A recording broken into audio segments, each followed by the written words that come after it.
బిగుస్తున్న వచ్చు. AP senior IPS సునీల్కు బిగుస్తున్న వచ్చు. అగ్రిగోల్డ్ నకిలీ డిపాజిటర్ల పేరిట 7.2 లక్షలు.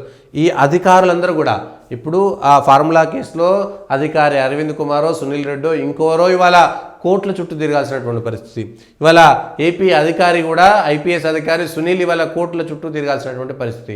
గతంలో అధికారంలో ఉన్నప్పుడు అధికార పార్టీ శాశ్వతం అనుకునేటువంటి విధంగా ఆ మనస్తత్వంలోకి అధికారులు ఎందుకు వెళ్తున్నారు? ఆయాచితంగా, చట్ట వ్యతిరేకంగా, న్యాయ వ్యతిరేకంగా, ధర్మ వ్యతిరేకంగా ఎందుకు పనులు నిర్వహిస్తున్నారు? ఎందుకు వాళ్లకు అడుగులకు మడుగులొత్తుతున్నారు? నిబంధనలకు ఎందుకు నీళ్ళు వదిలేస్తున్నారు? చట్ట ప్రకారం ఎందుకు పోతలేరు? ఆ తర్వాత అనుభవించాల్సింది మీరే కదా. ఎందుకు మీరు ఈ కోర్టుల చుట్టూ తిరగాల్సినటువంటి కర్మ మీకు ఎందుకు పట్టింది? ఆ అవసరం మీకు ఎందుకు వచ్చింది? చట్ట ప్రకారం ఎందుకు వెళ్ళట్లేదు? అధికారంలో ఉన్నటువంటి పార్టీకి లేకపోతే అధికారంలో ఉన్నటువంటి నాయకుల యొక్క మెప్పు పొందడం కోసం, లేదా ఆ మెప్పు ద్వారా 4 ప్రమోషన్లు లేకపోతే 2 ఇష్టమైనటువంటి బదిలీలో, లేదా 4 డబ్బులు సంపాదించుకోవడమో చేయడం మాత్రమే మీరు అధికారులుగా ఉన్నారా?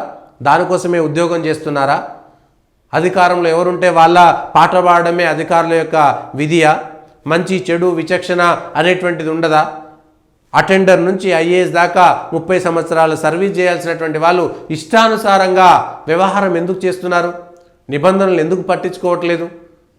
అధికార పార్టీతో ఎందుకు ఇష్టానుసారంగా స్నేహం చేసి మొత్తం చట్ట వ్యతిరేకమైనటువంటి కార్యకలాపాలు చేయడం? ఇవాళ ఓ కలెక్టర్ అమోయ్ కుమార్ అనేటువంటి వ్యక్తి ఇవాళ ఆరోపణలు ఎదుర్కొని చుట్టూ తిరగాల్సి వస్తుంది. ఇవాళ ఒక ఐపీఎస్ అధికారి, నిన్న ఒక ఐఏఎస్ అధికారి, అంతకుముందు ఒక ఐఏఎస్ అధికారి. ఎవరైనా ఐఏఎస్లకు ఐపీఎస్లకు విలువ ఇస్తారా? ఇట్లాంటివి చూసిన తర్వాత ఎవరైనా విలువ ఇస్తారా? ఎవరైనా గౌరవిస్తారా? ఎవరైనా నమ్ముతారా? ఈ 10% ఉండేటువంటి ఈ తప్పుడు వాళ్ళ వల్ల మొత్తం వ్యవస్థకంతా చెడ్డ పేరు వస్తుంటుంది కదా. వ్యవస్థలో ఎవరిని నమ్మలేనటువంటి పరిస్థితిలోకి వెళ్ళిపోతారు కదా. రేపొద్దున వచ్చేటువంటి విషయాలు ఏమున్నాయి ఏంటి అనేటువంటిది కనీసమైనటువంటి అవగాహన లేదా? ఐపీఎస్లు ఐఏఎస్లు కదా, పోనీ చిన్న స్థాయి అటెండర్ అంటే ఏదో పాపం అటెండర్ ఆయనకి ఏం తెలియదు అనుకోవచ్చు. ఐఏఎస్లకు ఐపీఎస్లకు ఏం తెలియదా? ఇష్టానుసారంగా వ్యవహరిస్తారా?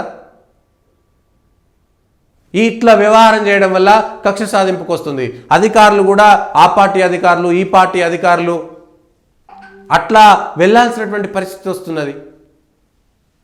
దేశం కోసము కొన్ని నిబంధనలు ఏదైనా జరుగుతుంటే, ఏదైనా ఒక అధికారి ఉన్నాడు, అక్కడ కూడా దేశద్రోహి ఉన్నాడు, ఆ సందర్భంలో దేశాన్ని కాపాడడం కోసం వీరోచితంగా దేశద్రోహిని ఏదైనా చేసిండంటే అరే అర్థం చేసుకోవచ్చు.